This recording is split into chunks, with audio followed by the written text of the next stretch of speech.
नमस्ते बच्चों, आप सबका स्वागत है आपकी अपनी 9th की गणित की कक्षा में।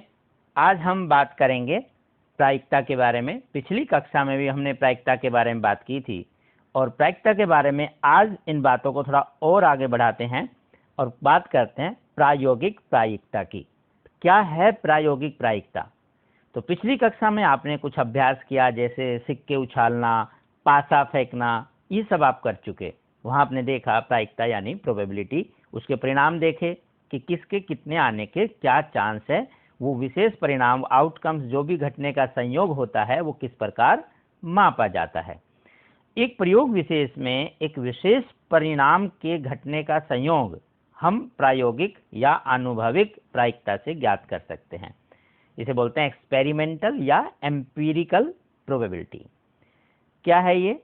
तो कोई भी घटना को हम एक संकेत मान लेते हैं। ई बोला जाता है इंग्लिश में इवेंट के लिए। इवेंट में ई आता है, इसलिए हम ई लिख लेते हैं यहाँ पर। तो कोई भी जो घटना है, लेट इट बी ई माना, तो उसकी जो प्रायोगिक प्रायिकता है, तो प्रोबेबिलिटी का साइन पी लगा के तो पी ई होता है अभिप्रयोगों की संख्या जिनमें घटना घटी है बटे वो जो अभिप्रयोगों की कुल संख्या है। तो जितनी बार घटना घटी वो बटे जो कुल प्रयोग हैं वो आप करते हैं, जैसे पिछली बार भी किया। और अपनी सुविधा के लिए हम बार बार इसे प्रायोगिक या अनुभाविक, एक्सपेरिमेंटल, एम्पेरिकल ऐसा नहीं कहेंगे, केवल प्रायिकता ही कहेंगे, यानी कि प्रोबेबिलिटी जो पी से डिनोट करते हैं। आइए कई उदाहरण से समझते हैं। जैसे एक सिक्के को आपने 1000 बार उछाला और उसमें कुछ चित आया और कुछ पट। चित और पट मतलब जिसे आप हेड और टेल कहते हैं, ये आपका चित और पट। अब प्रत्येक घटना की प्रायिकता ज्ञात करनी है। तो क्योंकि सिक्के को 1000 बार उछाला गया है तो अभी प्रयोगों की कुल संख्या तो क्या हो गई? 1000। अब चित आने की घटना को हम ई मान लेते हैं, तो पट आने की एस कह लीजिए या ई डैश भी कह लेते हैं कि ई का नहीं आना, ऐसे आप कुछ भी कह सकते हैं। तो अब देखें, जो ई है यानी कि चित है वो कितनी बार आया? 455 बार। और कुल कितनी बार सिक्का उछाला गया? 1000 बार। पिछली बार हम खाली जब हेड टेल की बात की थी तो हमने कहा था कि या तो हेड होता है या टेल होता है। एक बार जब उछालते हैं तो हेड के लिए 1/2, टेल के लिए भी 1/2।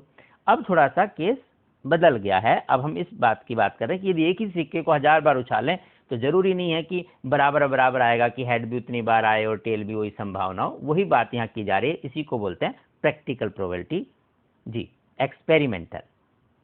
तो ये एक्सपेरिमेंट किया, इसमें इतनी बार आया, तो चित आने की प्रायिकता हो गई 455/1000, ऐसा आप लिख देंगे।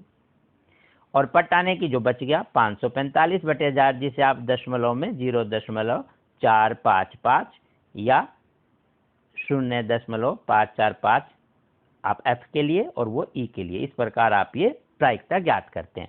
यहाँ खास ध्यान देने की बात यह है कि दोनों ही प्रायिकता का योग आपका एक होता है, पीई जमा पीएफ।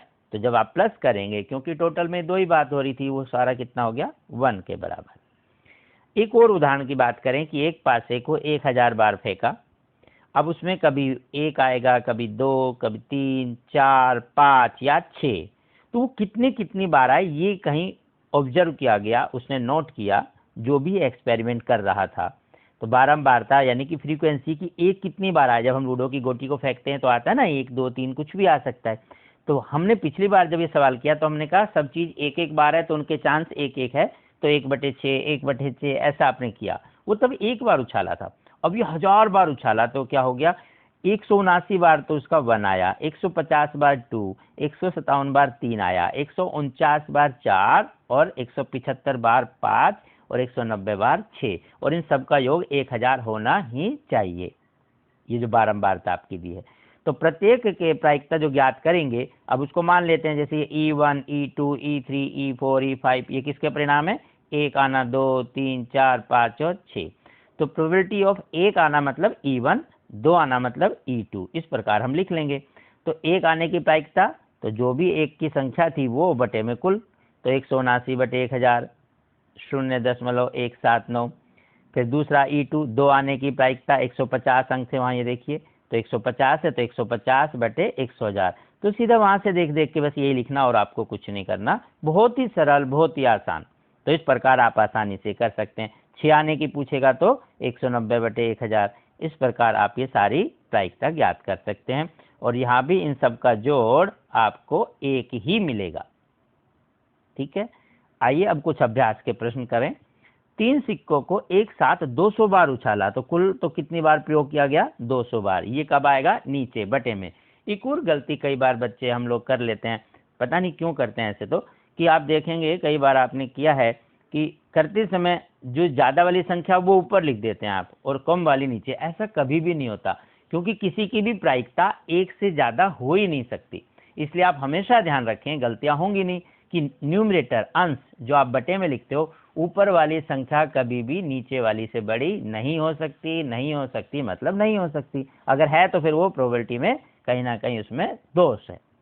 तो इनमें विभिन्न परिणामों की बारंबारता दी थी। 1 चित आना 23, 2 चित 72 बार आया, 3 बार हेड 77 बार। इसने खाली चित की बात की यहाँ पर, तो जब भी आया उसने सिर्फ हेड काउंट किए, कितनी बार हेड, 1 बार हेड कितनी बार आया। 3 सिक्के थे ना एक साथ, उन 3 सिक्कों में तीनों भी हेड हो सकते हैं, 1 भी हेड हो सकता है, 2 भी हेड हो सकता है।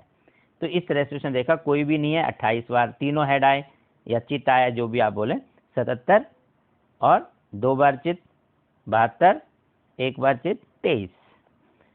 अब यहाँ तीनों सिक्कों को पुनः एक साथ उछाला जाए तो 2 चित आने की क्या प्रायिकता है, तो क्या संभावना, वो इसी के हिसाब से बताएंगे।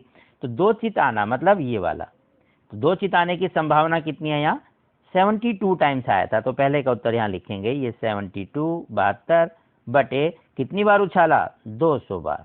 बस अब इसे सरल रूप में करके आप जैसे जितना कर सकते हैं डिवाइड उतना कर सकते हैं। तो कितने से कट जाएगा? पहले 4 से, 2 से, जो आप काटना चाहें। 4 18 72, 4 पंजे 20। अरे ये तो और भी जा सकता है ना, तो 2 से फिर काट दीजिए, फिर भाग कर दीजिए 2 से, तो 9 बटे 25 फाइनली ऐसा लिख सकते हैं। या दशमलव में लिखें तो 2 से काटेंगे 36 बटे 100, तो आप लिखेंगे 0.36, 0.36 ऐसा भी लिख सकते हैं और ऐसा भी छोड़ सकते हैं, कोई बड़ी बात नहीं।